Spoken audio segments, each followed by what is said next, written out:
Barat dan Riau, khususnya saat ini untuk yang di Dasanai, beberapa di antaranya yaitu penyepakatan rekomendasi yang dapat digunakan sebagai istilahnya itu syarat dari penetapan RAT ini sendiri. Untuk yang diperlukan itu di antaranya skenario yang ditetapkan yang telah disampaikan sebelumnya. Anggota TKPSDA dapat menyepakati apakah yang dipilih itu skenario kering, normal, atau basah. Untuk skenario kering itu curah hujannya kira-kira 90-110% dari rata-rata curah hujan. Artinya mungkin bisa lebih mengantisipasi jika nanti terjadi kekeringan. Atau normal seperti perakiraan musim BMKG yang 2023-2024. Kemudian apakah bisa juga ditetapkan basah, di mana curah hujannya di atas 110% dari rata-rata curah hujan normal. Namun sebaiknya memang antara normal atau kering yang disepakati. Untuk yang lebih aman lagi mungkin bisa diusulkan skenario kering. Selanjutnya itu kami juga perlu dukungan TKPSDA nanti bila dokumen ini telah ditetapkan. Apabila terjadi kekeringan, upaya apa yang disarankan bagi pengguna air di Dasanai, baik itu petaninya, baik itu pengamat, juru, daerah irigasi, sehingga air yang tersedia di Dasanai dapat dimanfaatkan dengan asas keadilan dan kebermanfaatan. Selanjutnya kendala di lapangan yang mungkin dihadapi saat penetapan dokumen ini telah dilaksanakan itu untuk melaksanakan alokasi air itu sendiri memang harus lengkap sarana dan prasarananya. Apabila sarana dan prasarana di lapangan masih belum lengkap, kita belum tahu nih antara rencana yang telah kita buat dengan realisasi yang ada di lapangan apakah sudah sesuai atau belum, sehingga mungkin kendala prasarana itu perlu ditindaklanjuti lagi dari BWS dan juga dari dinas terkait agar dapat menghasilkan pencatatan data yang dapat digunakan sebagai acuan dari pelaksanaan alokasi air. Mungkin Ibu Irin ada yang mau ditambahkan? Silakan, Bu. Terima kasih Komodin tadi atas penjelasannya. Mungkin saya akan sedikit menambahkan terkait bentuk-bentuk penanganan apa yang akan dilaksanakan oleh Balai untuk melindungi hulu sungai kita itu seperti apa. Bapak sebelumnya dari BWS sendiri itu sangat konsen sekali sebenarnya untuk penyelamatan sungai, kemudian apalagi termasuk di hulunya itu di Balai sendiri kita itu salah satu bentuknya berupa menahan tangkapan air di hulu itu dengan membangun embung, kemudian di samping itu kita juga berkoordinasi dengan BPDAS Agam Kuantan terkait penanaman pohon Pak di sekitar aliran sungai yang memang salah satunya itu merupakan langkah dari penyelamatan sungai berupa non strukturalnya begitu. Jadi untuk setiap tahunnya pun kami di BWS Sumatera 5 Padang diminta oleh pembina di pusat itu berapa target kita setiap tahunnya dalam kegiatan penanaman pohon gitu Pak. Jadi untuk informasi juga tahun ini kita sudah melakukan penanaman pohon kurang lebih 1.900 bibit pohon Pak yang telah dilaksanakan itu tersebar di Sumatera Barat. Itu tidak hanya Balai saja yang melaksanakan, itu kami juga bekerja sama dengan KPS atau Komunitas Peduli Sungai yang berada di bawah binaan BWS Sumatera 5 Padang. Kemudian termasuk juga yang di luar BWS Sumatera 5 Padang, seperti kemarin ada dari Komunitas Peduli Danau. Kemarin juga kita melakukan penanaman pohon di sekitar Danau Singkara Pak. Kemudian juga termasuk pada di bagian-bagian infrastruktur yang sudah dibangun Balai seperti tanggul-tanggul di Anai juga sudah kita laksanakan penanaman pohonnya. Jadi mungkin itu tambahan dari kami terkait masukan dari Bapak Junaidi tadi. Oke, silakan Bapak untuk penanya selanjutnya. Oh iya. Silakan Bapak.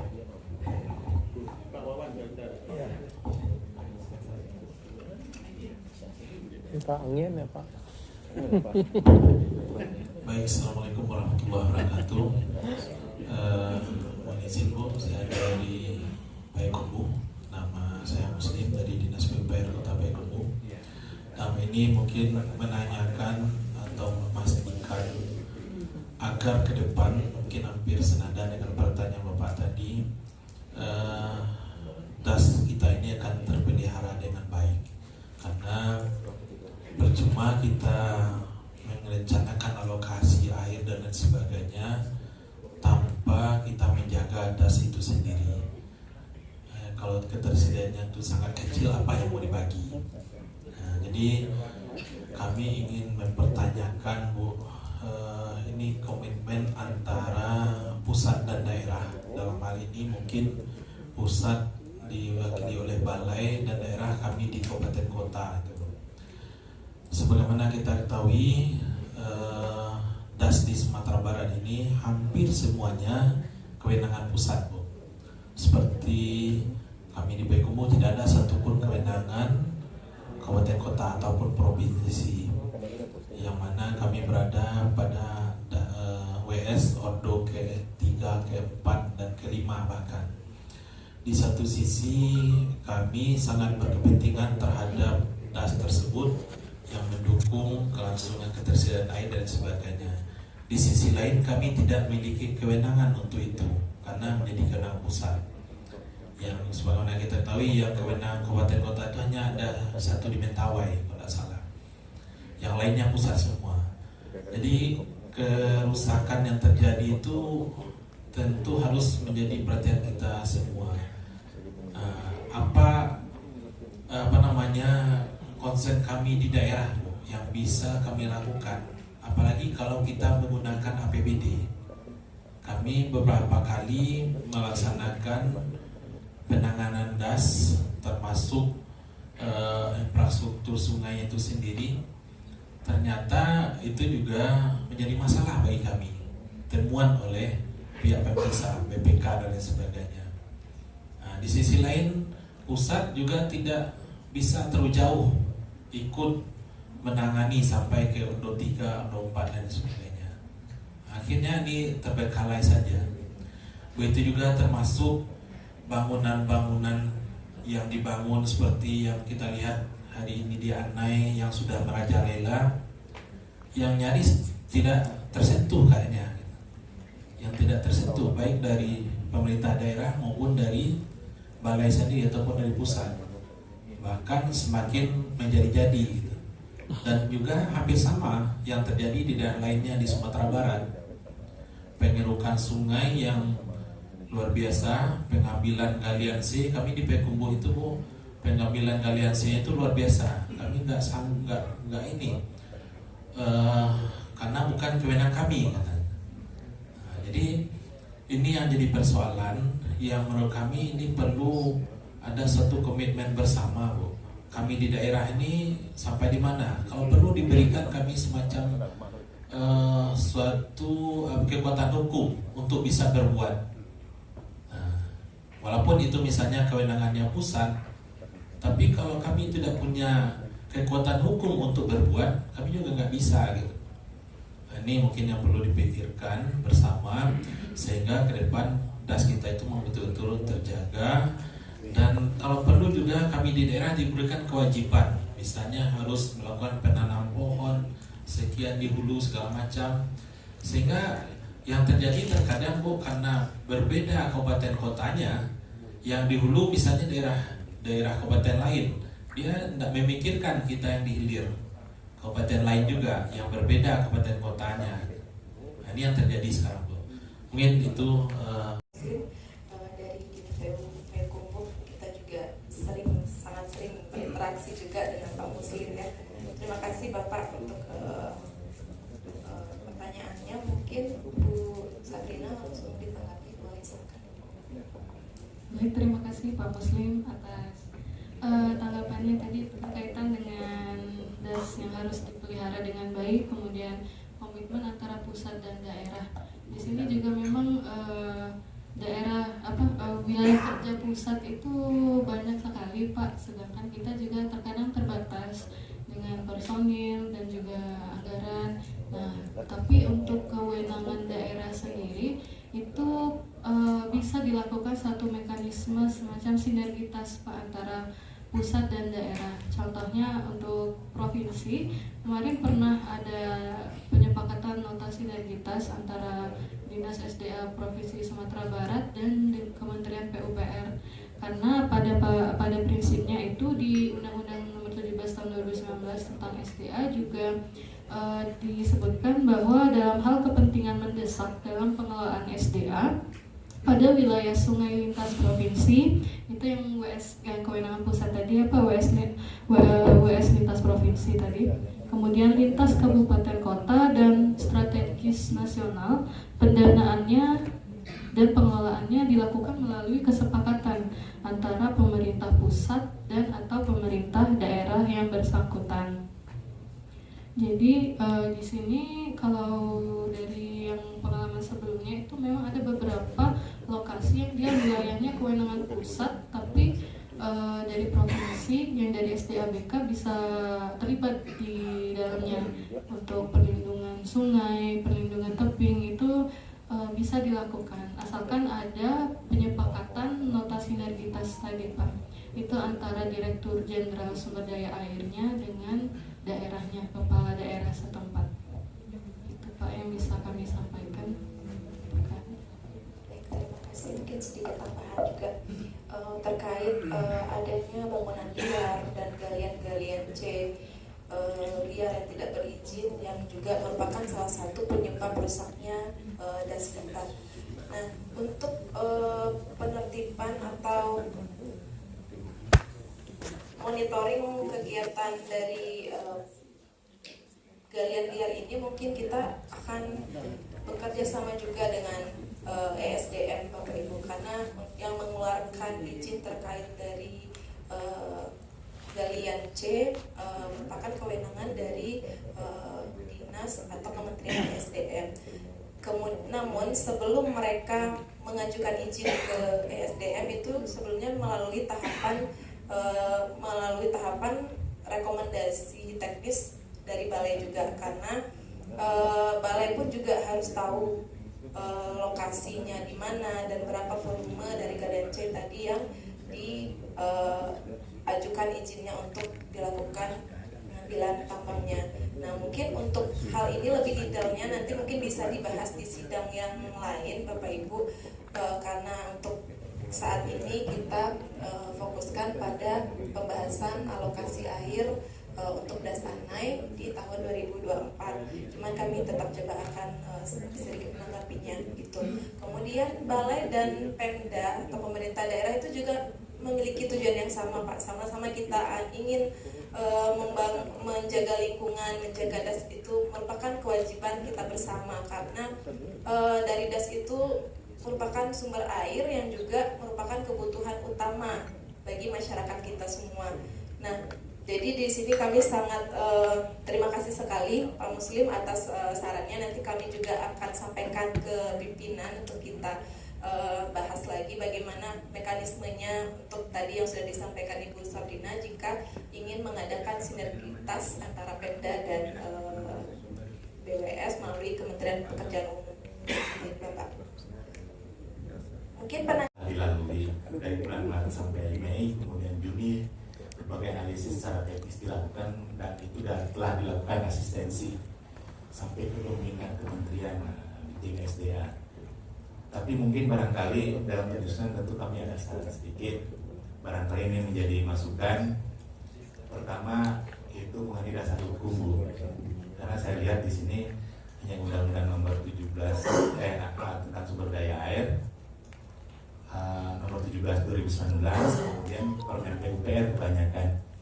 Jadi karena ini terkait dengan lingkungan Bu, sebaiknya ada peraturan Menteri KLHK karena terkait dengan masalah perlindungan dan pengelolaan lingkungan hidup, izin lingkungan, karena ini das aneh ini kan dari penggunaan pemanfaatannya untuk PDAM industri ya, ada 2 Intek, kemudian 16 DI, industri, ada Bumi Sari Mas Indonesia, kemudian ada dari aliran aneh ini dipergunakan untuk energi, baik itu PLTA Singkarak dan kalau nggak salah, ya kalau di sini untuk, tapi di daerah lain seperti di Batang mobil itu kan ada PLTO Ombilin juga.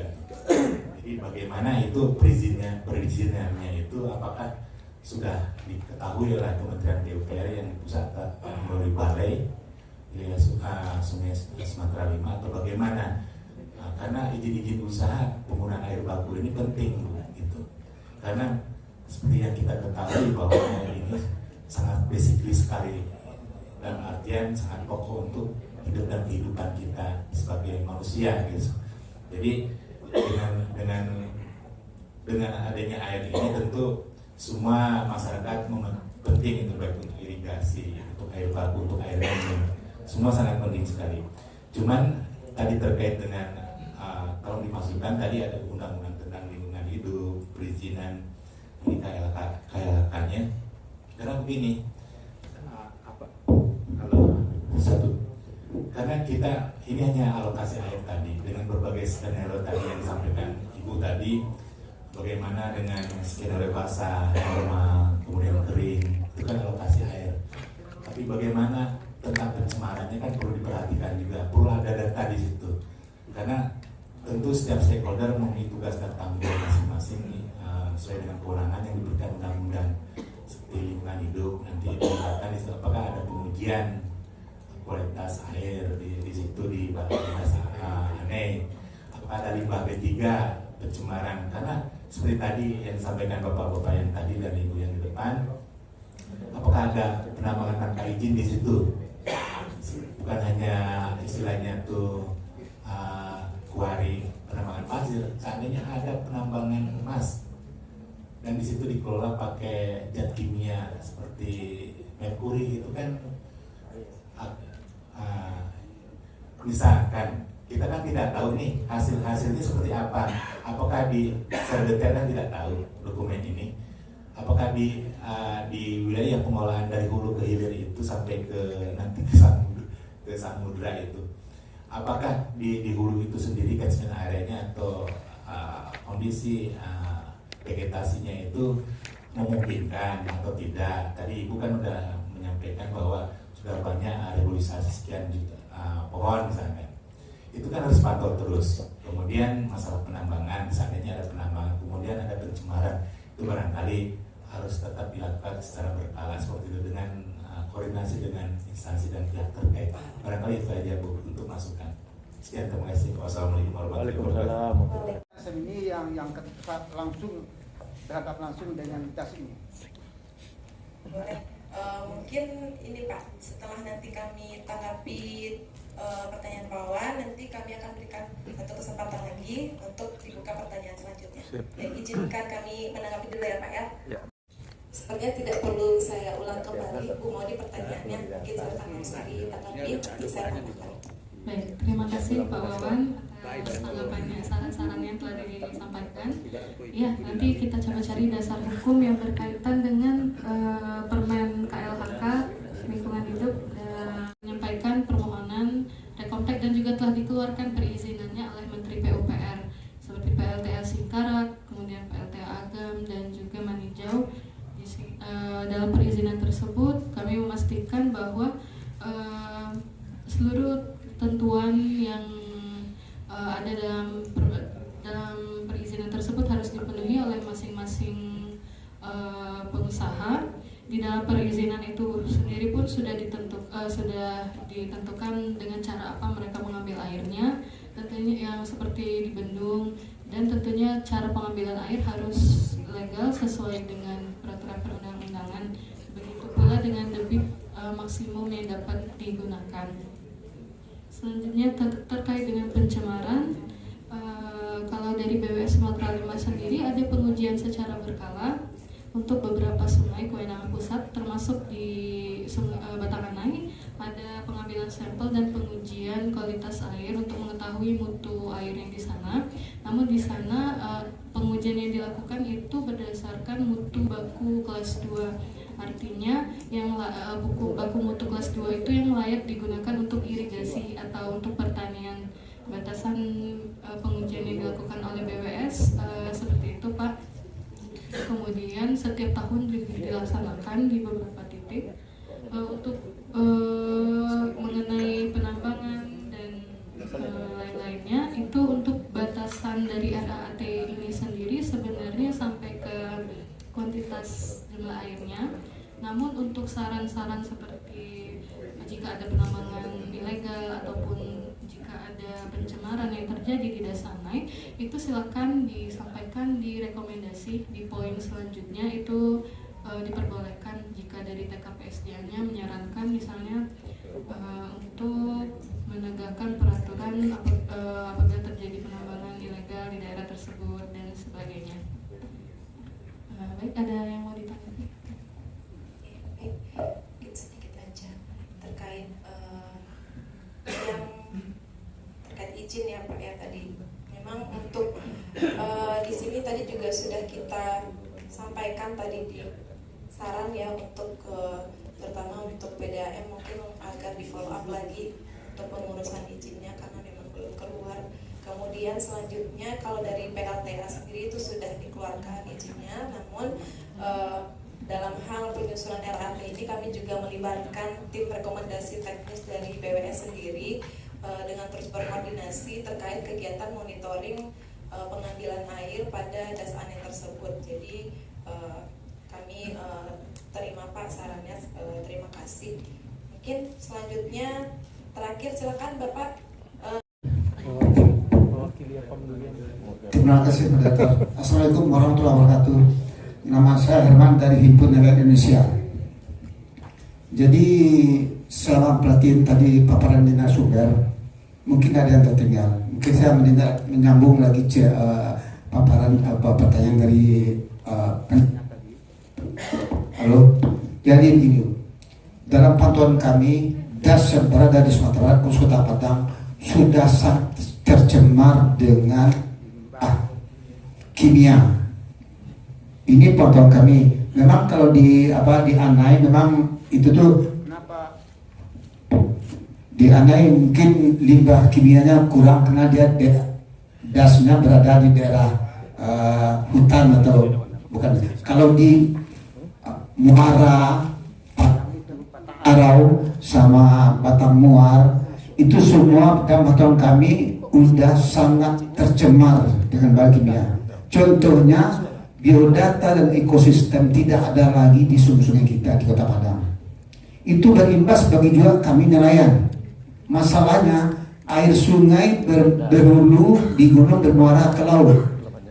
Jadi sekarang jadi kalau bisa isu-isu yang sangat penting yang harus dikemukakan baik di sidang pleno khusus sidang komisi itu telah kami sampaikan pencemaran ini, tapi sampai sekarang TKPSDA mungkin bagaimana nggak tahu. Jadi harapan kami adalah ini penting Bu, ini sangat penting karena demi kehidupan makhluk yang hidup masuk untuk pangeran.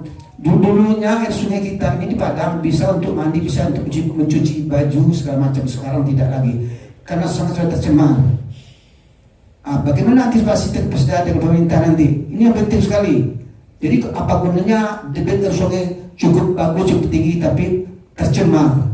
Bahkan pernah kata-kata lo penduduk ngomong sama saya, kata-kata apa kalau kami di sungai itu ya. Ini sangat berbahaya untuk kedepannya anak kita ke depan nanti. Ya, harapan kami dari RSMI dari himpunan ini supaya masuk sekolah prioritas lah untuk pencemaran ini khusus di Kota Padang.